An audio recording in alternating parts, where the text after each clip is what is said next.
Hello, everybody, and welcome to the Matchwell podcast, the place where we talk all things wrestling, past and present. This week, to get excited for next week's Clash of Champions, we will be reviewing Clash of Champions 2016. We came to this decision by averaging out all of Dave Meltzer's scores for every match on each of the Clash and Night of Champions pay-per-views, and this one seems to come out on top. If you agree with us or disagree with us, leave us a note in the comment. And for more content like this, like and subscribe to the channel. If you prefer to listen to us on the go, we'll be available on all your favorite podcasting apps. I'm your host, Stephen, and I think that unpopular opinions at the beginning of videos aren't cool anymore. Joining me today is Alex. Hi. Yeah, I can't think of an unpopular opinion, so... We're failing bad now. Is that an unpopular opinion anyway? I agree. Richard? Yeah. Hi, I'm Richard. 2016 Charlotte was good. Oh, yes. Wow. And we got Liam. Hello. I preferred Bailey as a face. Ooh, that isn't an unpopular opinion. Liam up here actually giving us some good stuff. Bam, bam, straight I in. think Richard's is actually a popular opinion. I think a lot. No, the internet seems to hate Charlotte, and Yeah, they just hate she her is. all the time. I think she's the same as Roman Reigns, but better. She's a better wrestler than Roman, but she has the same booking issues as Roman. We'll get to it when we get to Charlotte. Yeah. Throwing some facts at you. Facts of the pay-per-view. It aired September 25th, 2016, with a runtime of 3 hours and 3 minutes from the Bankers Life Field House in Indianapolis, Indiana. I wrote India on here, but that's very wrong. With an attendance of 13,467. It was the first Raw exclusive pay-per-view after the brand split, and Michael Cole choreographs Byron Saxon on commentary with Justin Roberts as a ring announcer. No, it wasn't. Jojo was there. Yeah, it was Jojo. This is from the December to Dismember, I think. It was nice to see JoJo again. We've got Taz and Joey Styles on commentary. Let's get some more We've got sexist Paul comments. Heyman as the GM. We're so professional over here. We just ooze professionality. So yeah, everyone, give me a quick one sentence thoughts on this pay-per-view. It was the There was a okayest. Clash of Champions. It was the okayest pay-per-view we've watched so far. Yeah. Rich. It was good to see some good wrestling. It was bad Yeah. to have the normal runtime of a WWE pay-per-view back. Oh, it was long, wasn't it?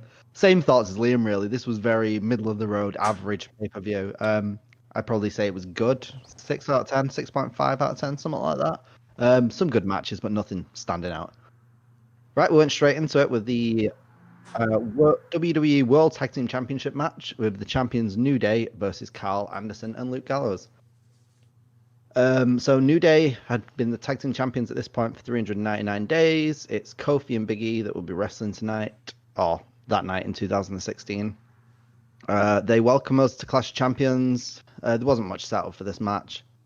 They were record breaking, and Anderson and Gallows want to take the titles and break them up like Brangelina. And Anderson and Gallows haven't poured themselves a big old bowl of bootios.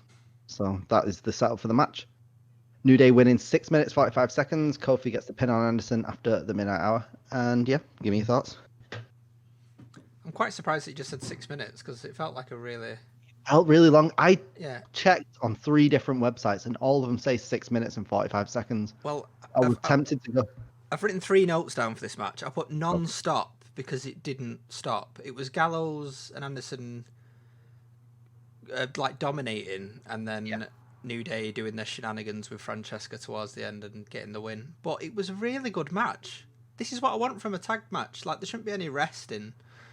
It was good. It was a really good length. The heels were doing a really good job of keeping Kofi in the ring to not get the hot tag with Big E. So we then got 2 hot tags. We got a Big E hot tag and then a Kofi hot tag afterwards. And was they good. started overusing the hot tag a little bit, I thought. But Yeah.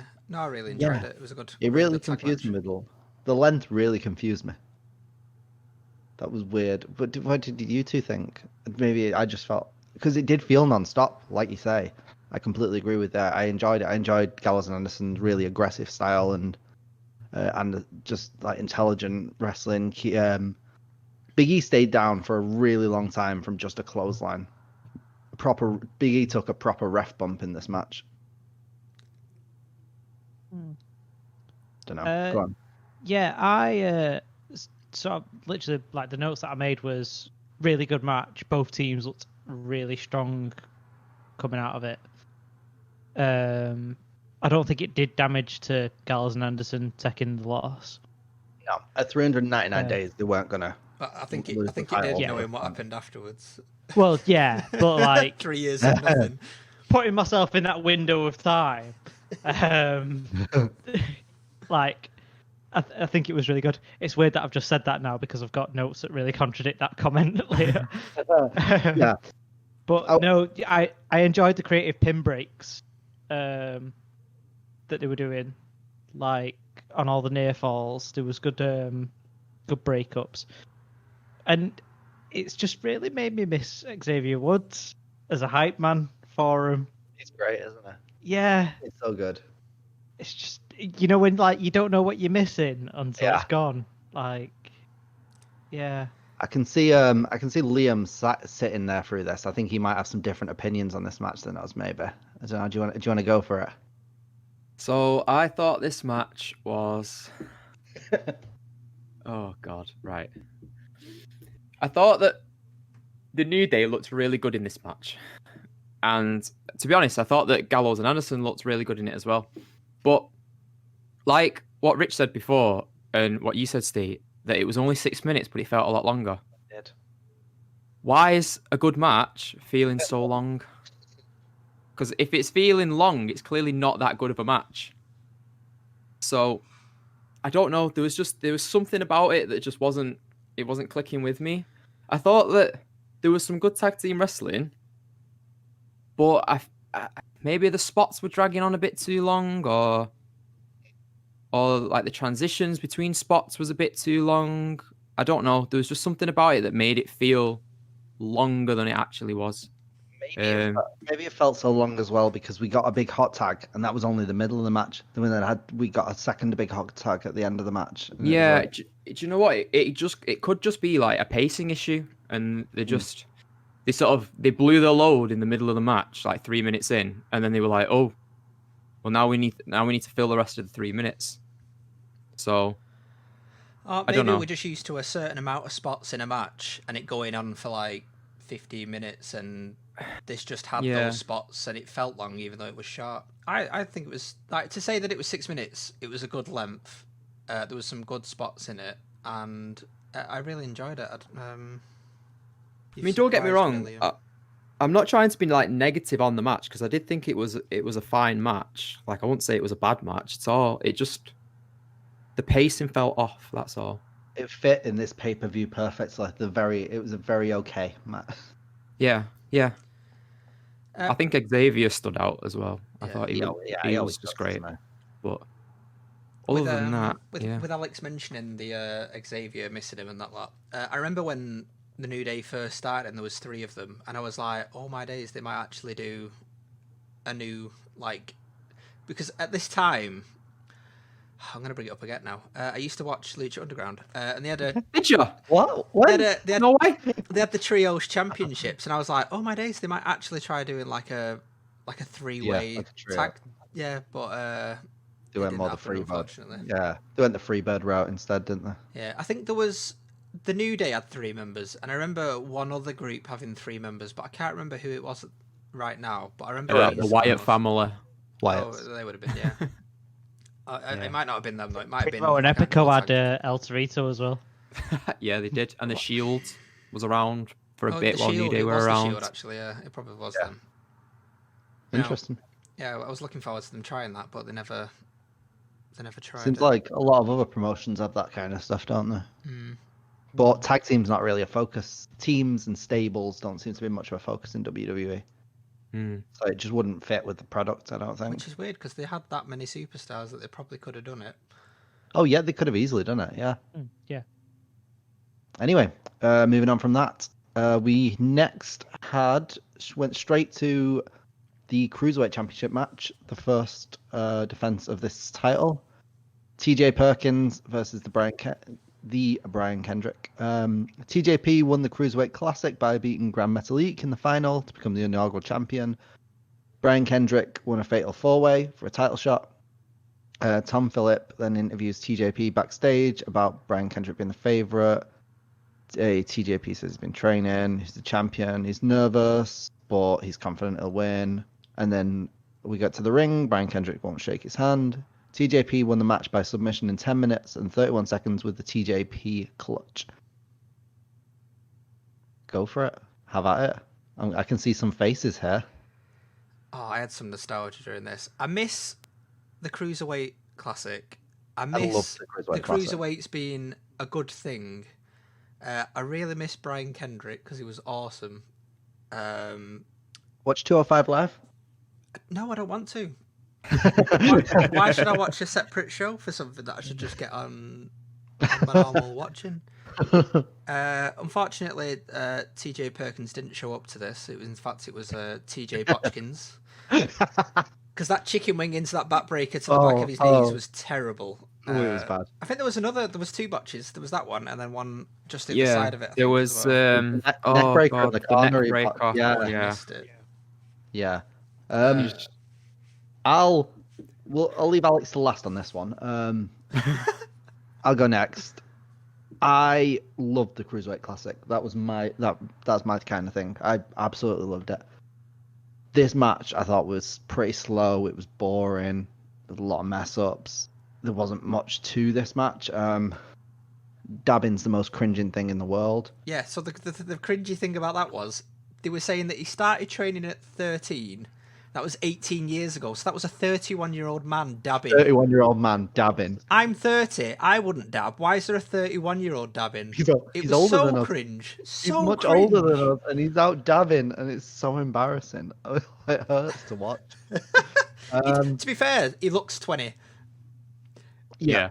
I think the reason why I was so disappointed with this was because I have all these memories from 2016 of that Cruiserweight Classic, and just watching like people like Zack Sabre Jr. and everyone on there, just amazing matches everywhere. And then this is what came straight out of it, and it was really disappointing. You didn't like it? I really enjoyed it, mate.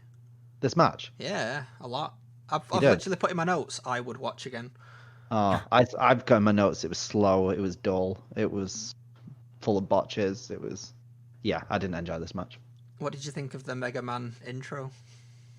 I don't mind it when he doesn't dab. All the bits around him dabbing. I don't know. He does too much stuff. He's like, he goes to the middle of the ring and do a little pose and another pose in the corner, and he's got a pose on the ramp and all these different poses, and it's too much. Just pick one thing and stick to it. No, he's trying too hard. The guy's just trying too hard. Proper little try hard. Yeah, what's your thoughts, Liam? Oh god, how do I even follow that? So, I thought it was again an okay match. This is gonna be me for the next hour. It was okay. Yeah, it was an okay match. I think it was. God, what's the word I'm looking for? I can't think of the words. But like, Slow and boring. no, not slow and boring. That's two words, not one. When you match them up, when you match up Brian Kendrick and TJP, this sort of Brian Kendrick's like this sort of meth-looking, like drug-addled, lunatic-looking person that's like grizzled and war-torn. He doesn't look like he should be able to grow a beard that thick. No, he doesn't, does he? But he looks like he's been there. He's done it. He's like he's experienced. And then you got this little fresh-faced little boy that comes down to the ring doing his Mega Man shtick. It was 31 at the time. Who was 31 at the time, older than I am, by far. By a lot. And then I was just like, what? Why? It's like you said, he's showboating so much, and he can't decide how he wants to showboat. Like if you were to try and silhouette one of his poses, you wouldn't even be able to decide which one it is. I would. Because he's just not got a signature pose. He does about 10. Yeah. I thought all of the submission wrestling looked really bad. There was like- there was one submission where it was like a I can't remember what it was. He had like the chicken wings, and he literally picked the whole of him up, so that he couldn't move. And I was like, wow, that's a really good submission. And then he let go of it straight away. And I was like, Exactly. that could have literally won you the match because he's got no way of getting out of it. It was just even the knee bar didn't look snug. I agree. I was just like, oh, come on. This- The cruiserweighty spots though, like the high fly spots, were really good. Watching Brian Kendrick do sliced bread is just a thing of beauty. It Yeah. really is. I can agree with that. Yeah. And I think that was the only time in the match where I was like, and then everything else was just like, oh. So that was my opinion on that match. I just think it was yeah. I feel like this match probably split us 50-50 because go for it, Alex. Yeah, I think we've just discovered my unpopular opinion. It's not. Richard likes it. Richard likes this match. It's 50-50. Go for it, Alex. Oh, Alex. Oh, you've I- got out. your mic's gone. Hey, Alex, what did you think about this match? Really enjoyed this match. I forgot how fun TJ Perkins' entrance music was. Really enjoying it, having a little bop to it. Yeah, I get that there were some botches in the match, but regardless, it's my opinion, damn it. I enjoyed it. You're allowed an opinion, Alex. Yeah. Nobody's ever said you're not. Like, yeah, don't get me wrong. I sort of went, ooh, when he did that net breaker in the corner, and he didn't get all of it. Got the air around it. Watching the People crowd like- react to it was funny. I think, yeah, I think the commentary was he had to drag at Brian Kendrick's hair to get him down there. I'm like, Yeah, it's not a neck breaker then, is it, Corey? the other one was the chicken wing into the backstab, and Corey going, he really hit him in the tailbone there. No, he didn't. He went between his thighs. It was a low blow. That's what it was. I think the submission he did that went into the moves a lot. When he dabbed his way into it. Oh no. Like the dab was a bit cringy, but the overall hold was really good. It was. I had to laugh a bit when the ref had to help him get his foot out from between Brian Kendrick's legs like that. But no, yeah. Regardless, I enjoyed it. Like I miss quality cruiserweight wrestling. Yeah, that's fair. Like yeah. No, yeah, I love the cruiserweight stuff. Out of curiosity, does anyone know who the current cruiserweight champion is? Yes, it's the dude who's in charge of Legado del Fantasma. It's what's he called? Santos Escobar. Yes. I'd have said He Rick is. Swan. He's the interim champion. Jordan Devlin is still the champion, but he can't compete because he's in Ireland. Yeah. So they'll have the kind of unification match at some point. Yeah, they'll have another Sami Zayn, but on Yeah. on 205. But they might actually recognize this one instead of Sami Zayn's. Right then, it's Oh, okay, Alex. After this Is that- match, there was a headbutt from Brian Kendrick, and I enjoyed Yes. that. I enjoyed segment that. was very good as well. Yeah. I mean, it was cementing straight away. Like, you need heels and a face in a division. The division's literally just starting. It's a good way to Brian cement that. Kendrick's just sick. It's good. Yeah, So good, I isn't really it? do like Yeah. Brian Kendrick. Yeah. So good. Paul London was It's- on Lucha Underground as well, and he was good. I was special about it. I didn't know you watched Lucha Yeah, Underground. I did. Yeah, I prefer you to have different opinions as well. It creates more conversation. Right, so now we're backstage. Tom Phillips is interviewing Cesaro. Cesaro is 3-0 down in the best of 7 series. We're going to tonight. I can't speak. With what could be a great comeback. It's 3-3. Cesaro's proved he's mentally tougher. So, some setup for this match. Cesaro and Sheamus in match 7. Foley set up the best 7 series to determine which was the more physically dominant competitor. At SummerSlam, Sheamus used a thumb to the eye and a bro kick to get 1-0. And Raw, Sheamus injured Cesaro's back by launching him into the ring post for 2-0 and got beat him with a cloverleaf. Raw again, Sheamus won over the injured Cesaro with a bro kick. Then in London, Cesaro survived and won with a roll-up for 3-1. On Raw, he got the roll up again with his legs on the rope this time to go 3-2, and then he won with the neutralizer for 3-3, and tonight's sudden death. Finish of the match. Match ended in a no contest in 16 minutes and 36 seconds when Cesaro clotheslined Sheamus over the top rope, and neither could continue. Liam's shaking his head, so go for it. It wasn't the top rope. It was the barricade. Sorry, beside it. yeah. It was, yeah. Right. This was probably my favorite match of the night, right Yeah. up until the finish. Oh, me too. Because everybody, right? For those of you who don't know, I am a big Cesaro mark. And That's for the other people who also don't know, if you didn't watch our first finisher video that we did, I also really like Sheamus. So this was just like a perfect match for me to watch. So I really enjoyed watching it. I thought that there was some great wrestling. They told a great story, especially since they're going into a best of 7 on like, this is it now, this is the clutch. Whoever comes out as the winner is going to win the overall series. Thought that was a really good story to be told. The wrestling was good. There was a lot of good spots. You know, Cesaro nearly killed himself by breaking his neck on a tope suicida. Sheamus hit like every single signature move he's got. There was this really nasty looking like shoulder breaker that Sheamus did onto Cesaro, and I was like, oh my god. And then the finish happened, and I was like, are you being serious? Yeah, but looking back now, we know the finish was to cement them as a tag team. Yeah, but because they were equals, and they go into a tag team as equals. I mean, yeah, like, but you have to look at it, like Alex said, in that bubble. Yeah, look at it in time. the bubble. That's fair. And I was just like, why has this happened? Like, it was a no contest because they were both like too incapacitated to continue. Like, they were too beaten up to continue. Whereas surely if you want to do it so that they're both equals and they're both as good as each other, why not have it on some sort of like double count out? Like, they both like knocked each other out. The ref has to count to 10 and just claim it as that, like a double count out.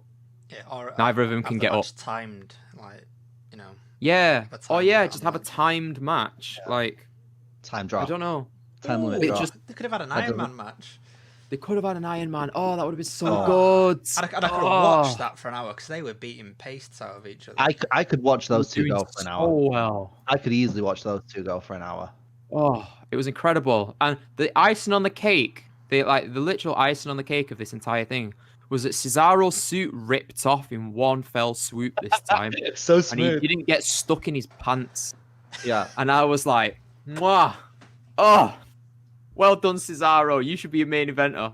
And then probably like next week on Raw, he fell over his own trousers. So all my notes to this match are just like, oh, here was a cool move. Oh, that was a cool move. That was cool. That was Cesaro has a lot of cool moves. And like, yeah. So I really liked Sheamus going straight for the lower back with the injury. You know how much I like someone focusing on an injury. Then Cesaro did this crazy springboard corkscrew uppercut, which just looks like, mate, that's not physically. Yeah, if you possible. can't respect that good. move, Ainsley, then you don't deserve to be on this show. He doesn't. That's why I'll never be on this. That's why he's never on the show. Only I've said Cesaro it. fans I've are announced it. I've made the decision.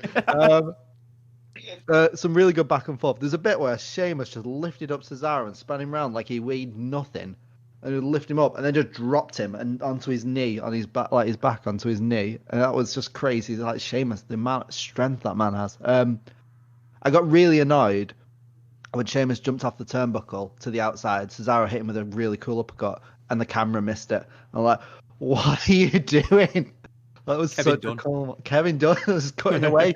Like, oh, we gotta have 100 cuts a second. Just the whole match was just full of really cool moments. These two you could see these two had such good chemistry together. These two work so well together. And yeah, I really, this would have been my match of the night if it weren't for the finish as well. One of you two, go at it. Go on, Alex. I can see. It's okay. Say what you know. I don't think I enjoyed this match as much as I should have done by the sounds of it. That's okay, Alex. You're entitled to your opinion, even if It's it's alright, wrong. Alex, you blew your load on the match before, so it's fine. Yeah, I even blew out my microphone on the last match. You got so excited about TJP's music. Yeah. Yeah, no. I think I preferred them more as a tag team together rather than singles wrestlers. And I think I took myself out of the window watching them with that opinion about them. Okay. Sort of thing. Like, yeah, there was some decent moves, but I'm just not into the two big blokes slapping meat out of each Big other. meaty man slapping meat. Yeah. That's Big E's favourite. It's my favourite too. Oh. Fair enough. Is that it? You finished, Alex? Trying to think what my notes say. Yeah, just I forgot about the dive through the ropes that he did. So when that happened, I was a bit like, but yeah, like the end result of this was we got a really decent tag team from it. So yeah. Mm. Go for it, Richard. Alex held back then. Yeah, he did. That suicide dive onto the outside was ridiculous, like the way he landed on his head. And then straight from that, they both got back into the ring, and Sheamus hit him with a broad kick, and I was like, if he wasn't dead, he's dead now. And then he actually kicked out of it. I was like, oh my days, as if he's going to carry on. And the amount of replays they showed of it as well, I was like, I can't watch this. It goes full Scorpion, doesn't it? Oh, It's like it was, yeah, because like you think, oh, he's hit his head on the mat, and then his body weight comes in after him, and you're like, oh man, if the impact didn't hurt, then the bend on your neck with the full body weight coming down after it, because he's a big man. This was definitely the match of the night for me. I enjoyed it 100%, apart from the ending. But even with the ending, it was still the best match of the night.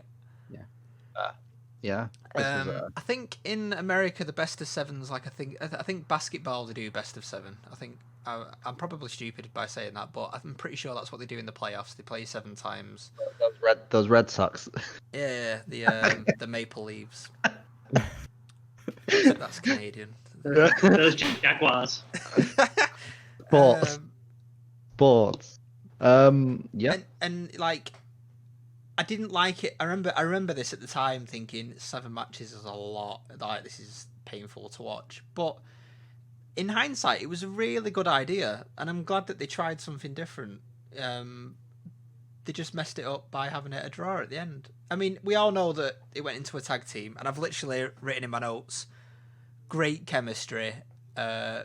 Definitely showed why they tag teamed them up, and I forgot that they'd actually done it as a follow-on from this. Yeah. I assumed that they just had another match, but obviously not. But it's quite similar to the whole Matt Hardy MVP thing, where they have like multiple contests to see who's the better man, and I'm pretty sure they ended up teaming up in the end as well. I think they became tag team champions together. I don't think they liked it, but they did. I'm pretty sure. But yeah, definitely match of the night. It was great. Fair. Right, so now we go backstage and Bayley's putting on a headband. Charlotte says Bayley weaseled herself into the match, and Bayley says she's earned it. Chris Jericho vs Sami Zayn. Set up. Sami Zayn was on the highlight reel. He said Jericho is now nothing more than Kevin Owens' B word. And then Jericho slapped Zayn and hit him with a code breaker. The finish, Jericho won in 15 minutes and 22 seconds with the code breaker. Richard. I didn't enjoy it. And I remember watching, was it like The Beast in the East? Do you remember we watched that together? And Jericho's match, and I was like, he's just really slow. And I have to put it out there straight away, I have a lot more respect for Chris Jericho now with what he's doing, and I enjoy his wrestling now. But watching him back then again, I just didn't enjoy it at all. I don't think I liked Y2J in WWE. Yeah. Okay. But Sami Zayn was smashing it. So I enjoyed 50% of the match. I think I agree. Jericho winning was a bit of a cop out as well. Yeah. They've never really properly pushed Sami Zayn much, have they? They're always trying to find an excuse to not push him. What did any of you think?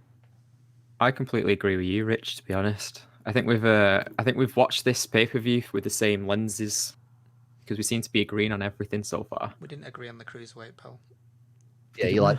Oh yeah, you like the cruiserweights. Yeah, don't worry. Like I said to Alex, you're entitled to your own opinion, even if it's wrong. Thank you, copied Liam. You copied your homework and just changed one match. I copied the homework. Yeah. Yeah, I thought this match was again, it was Sami Zayn trying to pull a good match out of a very slow and ineffective Chris Jericho. I think at this point he was still sort of hanging on to his old style of wrestling, and he just can't keep up with that old style anymore. So you could see that he was really gassed, and he was slow, and it just didn't seem to flow well. Sami looked incredible. Like, the Blue Thunder Bomb looked great. Just everything that Sami did looked really, really good. It was just Jericho. I feel like he sort of phoned it in this match, and he didn't really put in 100% effort. So. Okay.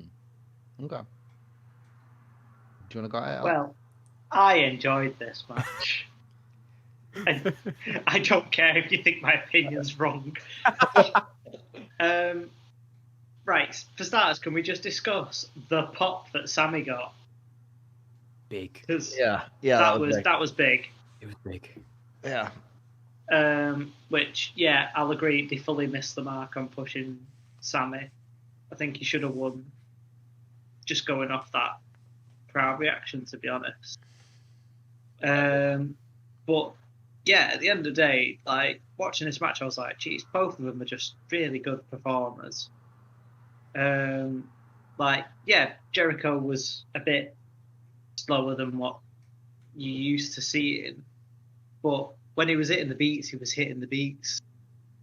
I think the only dodgy moment that I saw was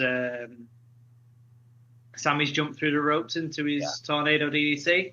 Yeah, I think fell over. I don't think Chris set himself right for it, and he just stumbled back, sort of killing the move a bit. Yeah. But yeah, like, other than that, I didn't see really much wrong with what I was watching. The ending got me though, because it was like, I think Corey and Byron were just discussing, like, they're both really evenly matched. Like, you can't see who's going to win, who's going to cross the finish line first. And literally 3 seconds after they said that, Jericho's pinning Sami. And it's like, oh, okay. Well, my most unpopular opinion today is that I agree with Alex. For once. I actually agree with you. I really enjoyed this match. Again, yeah, like I said, Jericho seemed a bit of a step behind, but he really made up for it with me with all the character work. The trash talking the whole match, the shouting at the crowd, hiding behind the ref, trying to get it, and that kind of won it back for me. It's really good to watch Sami. I just enjoy watching Sami Zayn in the ring. Hopefully now he's back, we'll get a lot more of this. Thought just get your hopes. Yeah, you just stick together. Yeah. The finish was a surprise. I didn't expect it. I was a bit disappointed when he didn't kick out of that. I thought the win definitely would have benefited Zayn a lot more than Jericho. At this point, it seems like Zayn just was losing all the time, and Zayn should have got the pin after that Blue Thunder Bomb. Yeah, Such a beautiful move. I love innit? the It Blue was Thunder Bomb. I love the gorgeous. Blue Thunder Bomb. Yeah, and Sammy got a bit aggressive at the beginning. I just enjoyed this, mate. Personally. Let's move on. We Looking go at back. the forward story though, Pardon? I think if you look at like the story that went forward from that though, I think it sort of made sense to give Jericho the win because if Yeah. he went over clean, and from what I can remember, Jericho was getting the clean finishes because he ended up being the face. He did, yeah, and against Owens. Yeah, At the end of it. yeah. Let's move on. We're gonna head backstage and we're gonna spend some time with Steph and Mick Foley and KO. They tell him they're proud of him. KO asked Mick if he's really proud. Is it for overcoming the odds, or is it for overcoming the odds that Mick put in front of him? And then he tells him to not interrupt him. You don't interrupt KO. And he's going to show him why they should have picked him over Seth as a number 1 draft pick, and why Seth is no longer the man. Cool. Raw Women's Championship match. We get Charlotte versus Sasha versus Bailey. The setup for this one. SummerSlam, Charlotte beat Sasha for the title because Sasha is all flash and no cash. Sasha got a back injury during the match. Mick says they've signed the hottest free agent, and it's Bailey. Bailey comes out to a giant pop. Bailey beats Dana in a debut and then beats Charlotte in a non-title match. So you think she deserves a title shot. Sasha's back but has unfinished business. So Mick sets up a triple threat with Dana, Sasha, and Bailey, and you end up with a double pin for the draw, and we get a triple threat match. Charlotte wins this by pinning Bailey after a big boot in 15 minutes and 28 seconds. Which one of you want to go first on this one? Imagine beating Can I Dana just- Brooke and then saying that you want a championship match. That No, can't she be beat- right. Yeah, I she know, beat- but imagine including Dana Brooke in it. Oh, I know. Oh, in that triple threat, if one of them beat Dana. Sorry, Alex. Go on.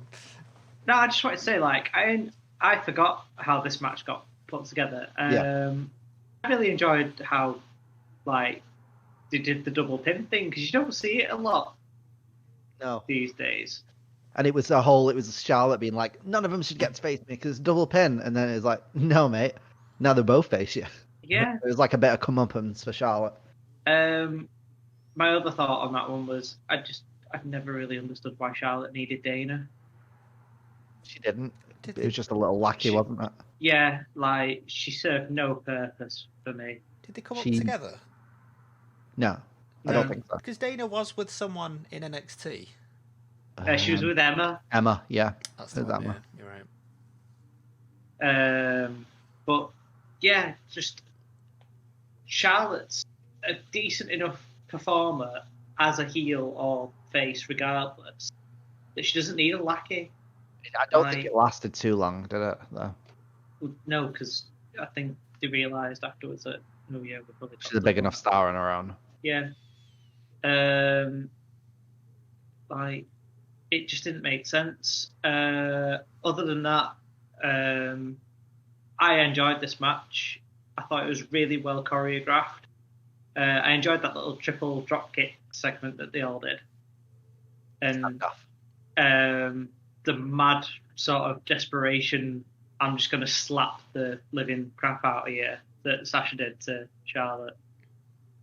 There was some really good stories being built. The whole Sasha just wanted a piece of Charlotte. Bailey got involved. She was like, "It's not about you, kiddo."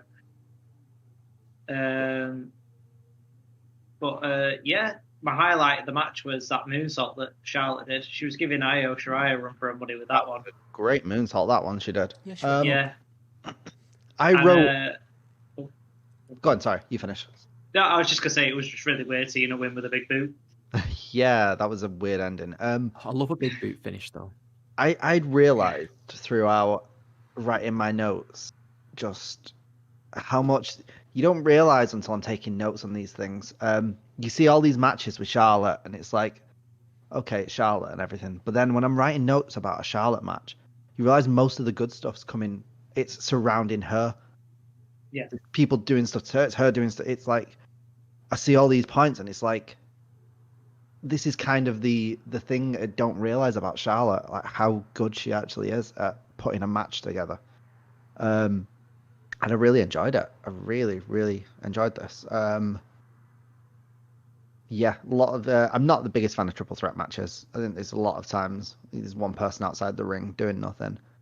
And Michael Cole over-explained the whole rules of a triple threat match throughout this match entirely. Like, we get it. I know that Sasha can pin Bayley and she can win that way. We get it. What? Like, calm down. Yeah. So Charlotte working on Sasha's back, and again, as I said before, I appreciate some opponent working on an injured body part. Charlotte just booted Sasha in the back into the turnbuckle. She just absolutely went through her. It was brutal. It's just all three of these are great. The double moonsault, as you said, that was incredible. I liked Charlotte getting all desperate towards the end. You can see her demeanor changing. She wasn't like, for so much of the match, she was so in control, but then it started getting really desperate as the match went on. There was some bits, like the beginning of the match seemed a bit sloppy up until like the very beginning when they're all trying to do roll-ups, and the sunset flip spot looks a bit messy, and again, the win off a big boot seemed a bit out of nowhere, a bit weak, making Bayley look a bit weak. But yeah, for me, for a triple threat match, I thought this was really good. Go on, Liam. I really like this match. I think every single pay-per-view we've watched so far on a retro has had, except for one, has had a really good women's match. You're talking about December to Dismember. I was talking about. Oh yeah, there was a women's match. What was the really good women's match on December to Dismember?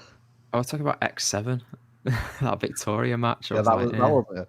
Has there been? But yeah, I feel like everything that we've watched so far in recent memories had really good women's matches, and it just goes to show like that revolution that they tried to push forward. It ended up working. It really did.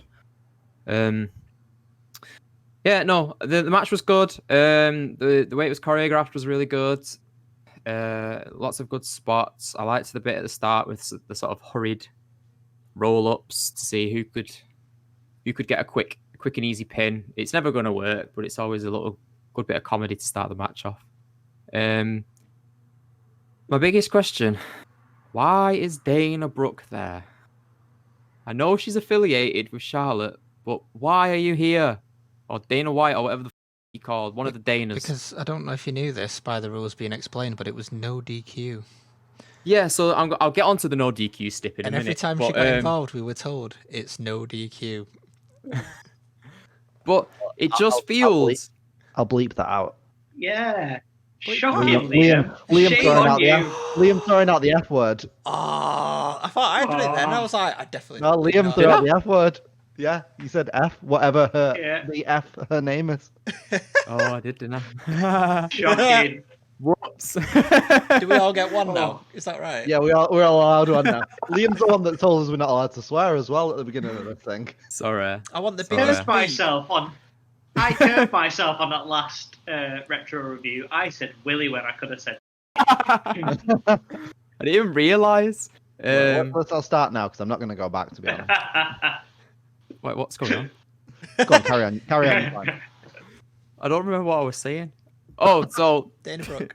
So Dana, why is Dana on the outside? Like, I know it's an no DQ. I know she's affiliated with Charlotte, but does it make sense for Charlotte to need someone? Like, she's supposed to be the sort of, God, whoa, what do they call her? Like, not the gold standard, because that was Shelton Benjamin. Like the second gen. Not second gen. She's like the sort of the blueprint. I know that's Sasha's She's the current queen, gimmick, isn't she? but she's like what you're supposed to model a women's wrestler after. So if she's this amazing wrestling goddess deity, why does she need Dana Brooke there? So I didn't like that. And then triple threat matches, they always say, oh, no countouts, no DQs. But then they never utilize these rules other than for someone who's on the outside interfering. Like, if I was the heel in one of these triple threat matches, I'd be swinging chairs like there's no tomorrow. Because who's going to stop me? The ref. It's What's not the a ref going to street do? match. It's not a street fight match. Yeah, No, I know, not- but it's no not- DQ, not that isn't it? When we have street fight matches, we get chairs anyway. But But a no DQ match should have dirty tactics, and there's never dirty tactics other than someone on the outside interfering. Like, there's never any hair pulling. There's never any gouging of the eyes. There's never any low blows. There was feet on the ropes in this one, but all these dirty tactics. I mean, she's Ric Flair's daughter. Come on, use some of his tactics. But yeah, the it was. The internet says that Dana was put with Charlotte because they wanted to keep Dana with Emma because they were high on Dana, but they felt like she needed a mentor. So they put her with Charlotte so she could be like a mentor to her. And Emma was Islam. the Aussie that did the bubbles gimmick, wasn't it? And she like popped bubbles like that. Is that Emma? Yeah, like Am a I thinking of the terrible- right one? yeah, a terrible Peter Crouch. And then Emma went. Then Emma went back to NXT and got really dark and was actually a really good wrestler. Yeah, she got really good when she was repackaged. I know. Yeah. Yeah. Yeah, It was such a shame, but though. not the other repackage, Emelina. Oh no, no, Emma. The No. one we never got. Yeah. No. She came out and then she She went did, back yeah. and then she didn't do it again. Thank Yeah, God. and then it got Anyway, given to Lana. yeah. Emma Lana. Go on, Richard. We just need your thoughts on this one now. On the women's match, it's a shame Yeah. that this happened the same year that the triple threat happened at WrestleMania between same year. Charlotte, Sasha, and Becky. They kind of just swapped Becky out and put Bailey in, and I don't think it was as good as that one, but because it wasn't WrestleMania. But I hated the ending. I thought the ending was probably worse than the Sheamus one. It was just a kick. Yeah, it was a good match. Yeah, it was nice to see the ladies going at it. You know, I wish they'd do it. You know, involve more of them more. Almost It like we was could have a weird women- seeing Bailey as a face again. That is, you know, it feels like some weird distant thing now. Yeah, I wrote in my notes, watching old Bailey makes me realise just how much I appreciate the new Bailey and how far she's come. I really liked Bailey back then, as she was, but now seeing Bailey now, I'm like, I just could never go back. New Bailey's so good. Yeah, it's weird. It's like it's almost like old Bailey was Cena, and Cena didn't turn because Bailey had like whenever she was in the performance center, there was that little girl who dressed up like her. Yeah, And yeah. you could never see Bailey going heel, and the fact that she's done it, like kudos to her, like she's smashed it.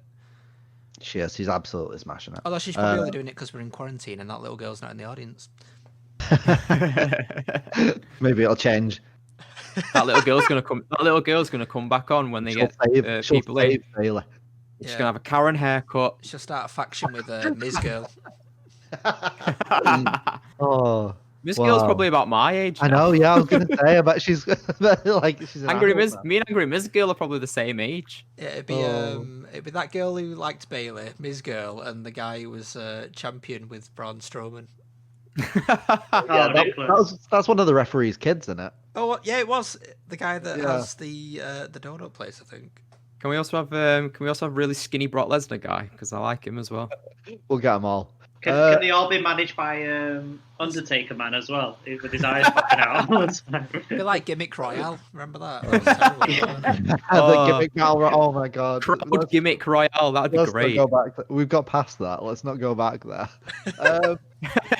Can you even But throw where- in a ECW kendo stick man for good measure? Again, let's not go back there. But where we will go, we'll go to the kickoff panel because Renee is joined by Lita, Booker T, and Jerry the King Lawler. Do you like my segue there? Anyway, It was good. Well done. they think the show is off the charts. Then they have an argument about Sammy and Jericho match. Then we find out earlier tonight Nia Jax beat Alicia Fox and is still undefeated at this point.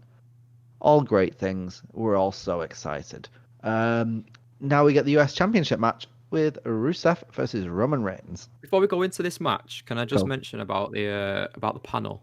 You can do what you want. Renee Young looked like she was trying to salvage that panel because She is, yeah.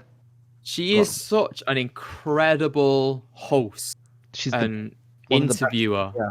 She's an on-screen personality in general. It's Yeah. just she's incredible. And Jerry the King Lawler sat there looking like some dried out prune, and Booker T. Jerry Lawler, more like geriatric. Geriatric, exactly. And then Booker T looking like he's hit the whiskey before he's come out, just spewing a load of nonsense. I Yeah, was that's just like, his what? medication. What's going on? I mean, I know that's Booker just in general, but I was like, oh, come on, Renee, save me from this. Renee is an absolute professional, and whatever job she goes into next, she'll And just be one of the best in the Yeah, world. and she was surrounded by lackluster. Yeah, the Yeah. crowd are really cringy at those moments as well because they Oh. walk past like. Are they on? Are they filming? There was two lads that walked past to the right, and then two men that walked past to the left doing it, and I was like, "Oh, come on!" Just sit down. Anyway, we have some setup. On Raw, we celebrated the love of Rusev and Lana. They got married, you pathetic American pigs. Rusev's words, not mine. Reigns comes out to toast them, but Rusev doesn't need it. He doesn't need no toast. Reigns says that Lana was expecting more on their wedding night. He gets very childish. This is obviously where he was doing all his ridiculous scripted promos. Lana gets thrown into the cake, and now Lana hates Roman. At SummerSlam, Rusev attacked him before the match started, and then Reigns beat him up with a chair. Raw, Reigns was fighting Owens, and Rusev came to the ring, caused him to lose, and so now he can't be in the Universal title match. And Lana does a really bad accent and keeps slipping into American while she introduces Rusev. Reigns won in 17 minutes and 9 seconds with a spear. How bad did Alex? You go first if you want, Richard. I've Just a been small trying to thing. alternate. Lana should become Russian again because it was a lot better. It was so bad though. She kept No, going no. into American Like, all the let's time. be honest. The Lana that we have now is It's not any nothing better, in yeah. comparison to Lana that was Russian. Yeah, Go Russian Russian Lana again. was a lot better. Much better character. Anyway, who? Go on then, Alex. Carry on. Right. The little bit of commentary as people were doing their entrances. I didn't realise that Roman's new wreck everybody and leave thing came from a random tweet that he did for this match. Oh, really? Yeah. Apparently he tweeted, I'm going to turn up, wreck him, and then I'm going to leave. I'll be honest with you. I was getting a bit short on time, so I skipped the entrance. Yeah, they just sort of Wow. alluded to it, and I was like, oh, right, okay, that's where that came from. Cool. Fair enough. We're choosing merch to put on t-shirts now from tweets. Very nice. That's fine. That's because WWE wrestlers don't earn things off third party, Yeah. and Twitter's a third party thing, so belongs to WWE. Yeah, my other criticism was I can't buy Roman selling a rib injury when he's got a thick padded vest on. Yeah. It's He was, Yeah. he was clutching at it. He was giving it all the, and it's like, mate, come on. You fight a guy who's topless. You kick him in the ribs, he's gonna feel it. You, no. But yeah, also the thing about Lana's accent that completely disappeared when she got kicked off ringside. But yeah, all the way through, I slipped into the whole "let's hate Roman" mindset. And from the minute he came out, I was like, I'm just waiting for the Superman punch and spear finish. Didn't matter what. Yeah, it didn't matter what any showing the pair of them had during the match. I was like, it's going to happen. I'm going to be disappointed with it. Let's move on. Fair enough. This was like right in the stage where Super Roman was a thing, though, wasn't it? Like they were pushing him so hard, and then they were like, "Oh, maybe we need to do a bit of damage control and bring him down the card a little bit. Let's have him fight for the US title." And then it's like, well, I still don't like him, regardless of where he is on the card. He could be on the undercard, and I still won't like him because you're trying to push him and say you have to like this person. Well, no, I'll choose who I like. Why did it have to be for the title? Exactly. Because it's Clash of Champions and every title has to be on the line. Yeah, but this was only the Raw. This was a Raw only pay-per-view. That was right, weren't it?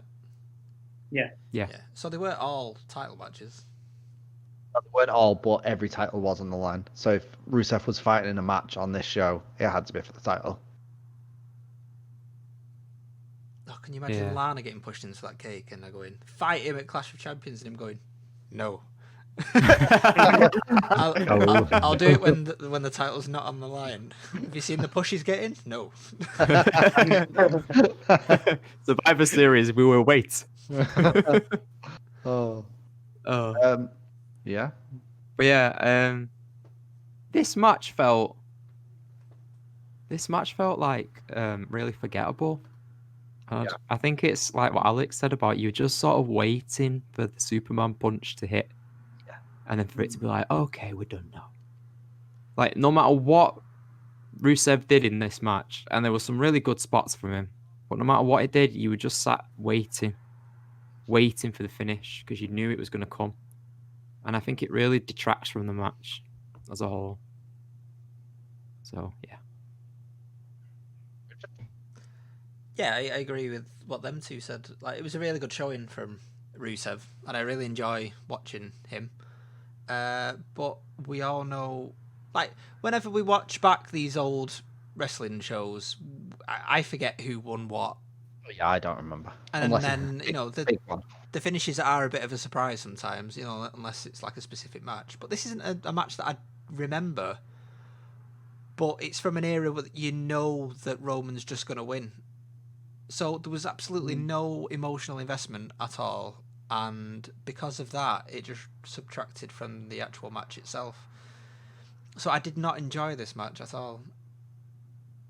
I only took a couple notes on this one. I feel like I'm in the same camp as the rest of you. I said it's crazy. It took him another 4 years before there was any change to Roman's character. When you were already seeing the reaction he was getting at this point.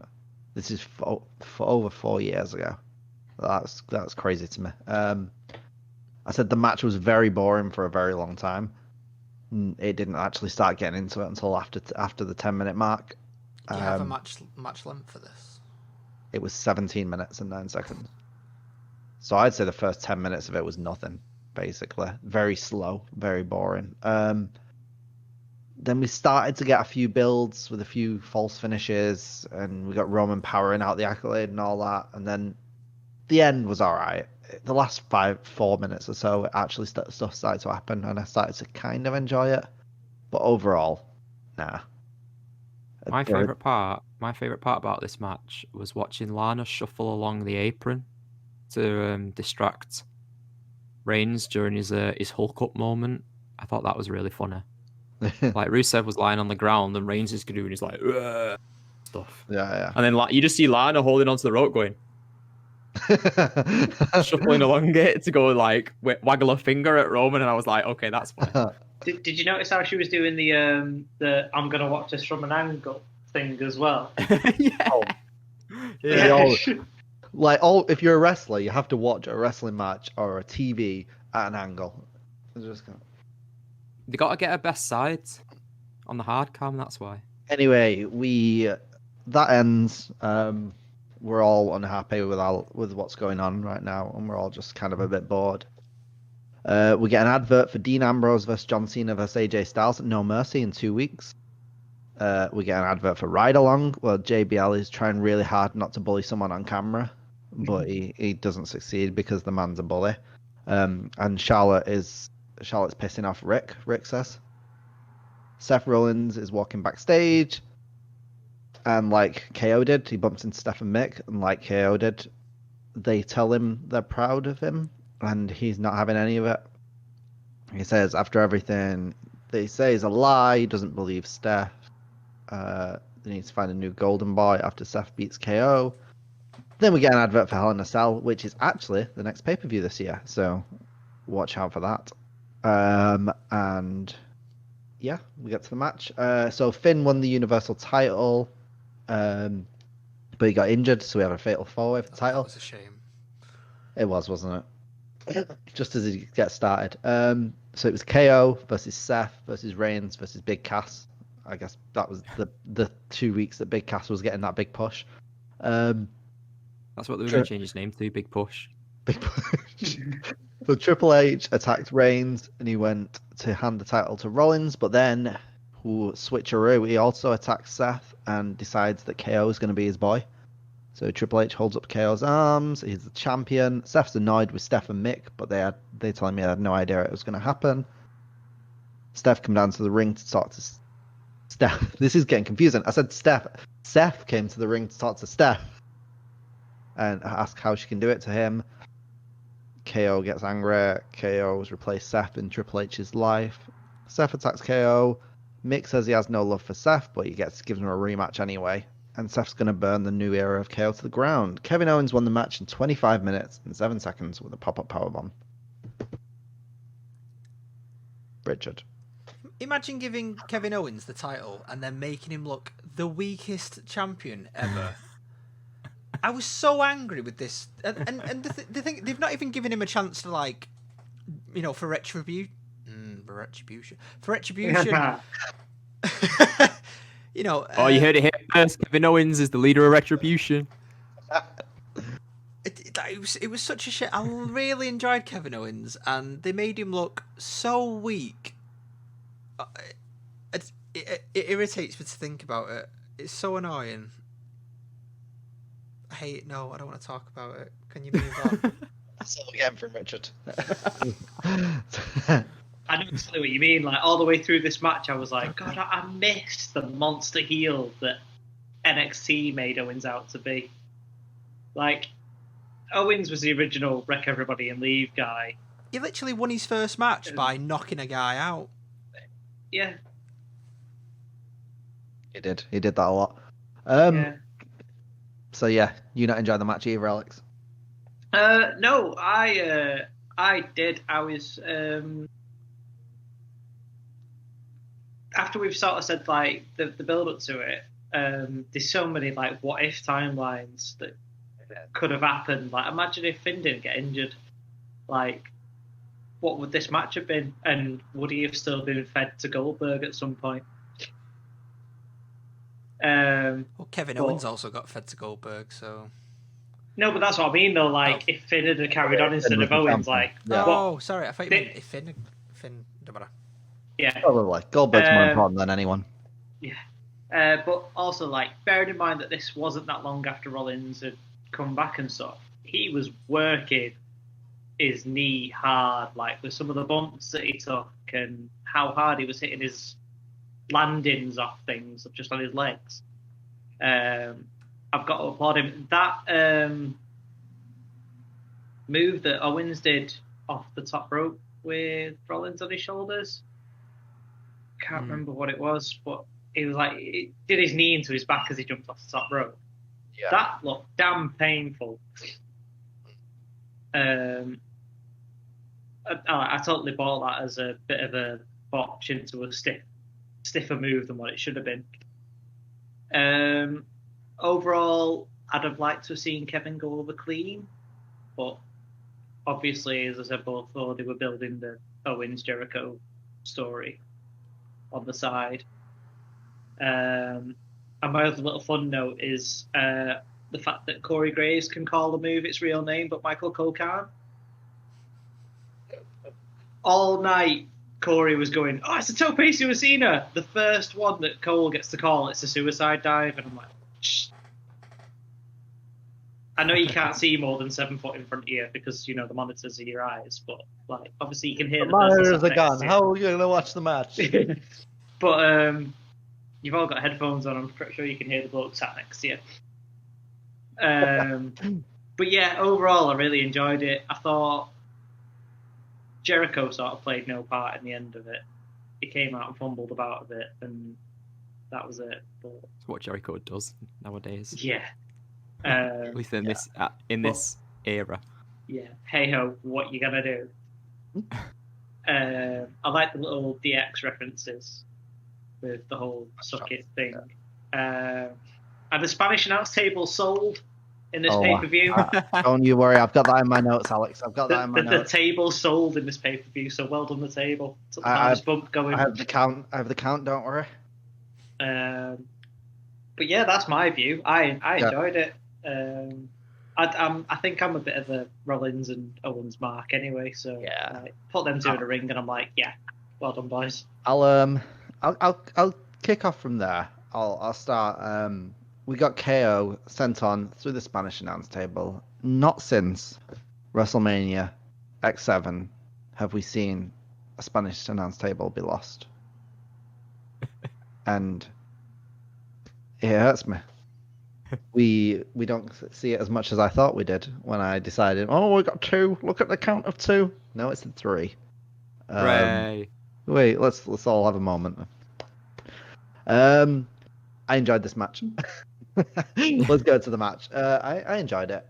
I thought it went too long. I thought there was some weirdness with the ref bumps, and then obviously it was a bit of a kind of screw over Seth ending, wasn't it? The ref didn't come down. No ref came down when Seth was actually doing a pin, and then it only came down just to end the match. I suppose that's just giving Seth ammunition to go on and have a feud with Triple H. To burn it down. Yeah, and then he'll have a match with Triple H, won't he? One day, probably. It was a great feud with Triple H, though. I enjoyed Kevin Owens trash talking the whole match, just as Kevin Owens does. It's great when you can hear him just trash talking. Kevin Owens has every move possible. I think he knows every move of wrestling, of the wrestling history. He seems to use his entire body as a weapon. I think one of the commentators said at one point. I really enjoy that. There's some really cool moments, like the moments where they're trading kicks and stuff, like kneeing each other in the head and super kicking, just like back and forth. That was really cool. Enjoyed Jericho coming down, to be honest. Just being Jericho. So trash talking. I just enjoyed it. But yeah, it did go too long and had a bit of a screwy finish. Not my match of the night, but up there. It was good, wasn't it? It was a good match. I think like you say, it did go on a bit too long. And then, am I right in understanding that Rollins is the face in this match? Supposed to be, but it was so over. Because I couldn't really figure out who was the face and who was the heel based on anything, like the backstage stuff, the package. I was like, who's? Yeah, I think it was his transition.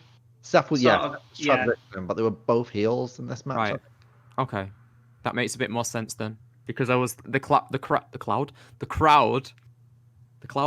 up above in the sky were very split on who was the face and who was the heel, because they were sort of cheering for both, weren't they? I think we got a CM Punk chant in this match. We did also get a CM Punk chant, and I did want to bring that up because I felt like at points, even just at points throughout the night, the crowd were very quiet, weren't they? Yeah. And I was thinking, like, are you enjoying this? Because there's some good wrestling going on in front of you. It's not like you're watching December to Dismember again. Like, yeah, it was much better than December to Dismember. Like, there's good stuff going on in the ring. Why so quiet? And I wonder is it just the Indianapolis crowd? Like, maybe just maybe because there are some crowds are just quiet crowds, aren't they? You know. But yeah, I thought the match was good. There was some really good spots. I liked seeing the announce table finally get destroyed. No, we've been waiting for so long. We've had an ECW show that it didn't happen.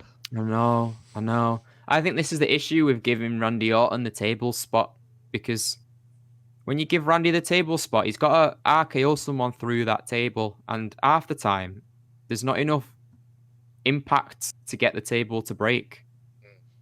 So I know it doesn't break so much. So I think it's better when you give it to somebody else who can actually give that oomph to get the table to go down. But yeah, I think both people looked really good in this match, didn't they? They looked really good. Is this the start of? I'm getting all my timelines mixed up. So this is with Jericho coming down and with Owens. This is where they're like, oh, he's my best friend, sort of thing, is it? Yeah. And eventually you get Jericho's list. And then you find out that they mentioned that he'd started the list like the week before. Yeah, he had his list. I think Corey said something about that. Yeah, because I couldn't remember like when in wrestling history the list happened, but Because at first I was like, why is Jericho here? I was like, is this because they're both Canadian? Because the best friend. Like, is this what's going on now? It's just like, quick, get the Canadians out, damn it! And it was like, Yeah. Jericho said that. He stood on the ringside and he said, "He's my best friend." That's why I he must have said, missed that part. If we're talking "He's my about best friend." if we're talking about storylines, did the Kevin Owens pie in the face come before or after this? I don't know. At that, that food fight backstage. I don't think we ever found out who did that, even though everyone wanted to know. It's that's the SmackDown hacker. He was the one who pied Owens. That's the truth he knows. That's the truth he knows. Who pied Owens? This did give us a really good segment at a future Survivor Series, though, of Jericho with his list, putting AJ Styles on the list with his stupid soccer mom hair. Yeah. Anyway, if you stuck with us for this long, thanks for watching. Well done, you. If you like what well done. That you one person, congratulations! I'm so proud of you. Oh yeah, we got a new subscriber. We got that subscriber, but I'm very excited for that. New man. subscriber, comment down below. Just Yeah, anything. comment. Tell us what your favourite fish is. If anyone has got this far, please let your friends know about us. Give us a comment. Tell us what your favorite fish is. If you disagree with anything we said, let us know. Get your friends to subscribe, and we'll see you again next time. Bye. Thank you. Bye.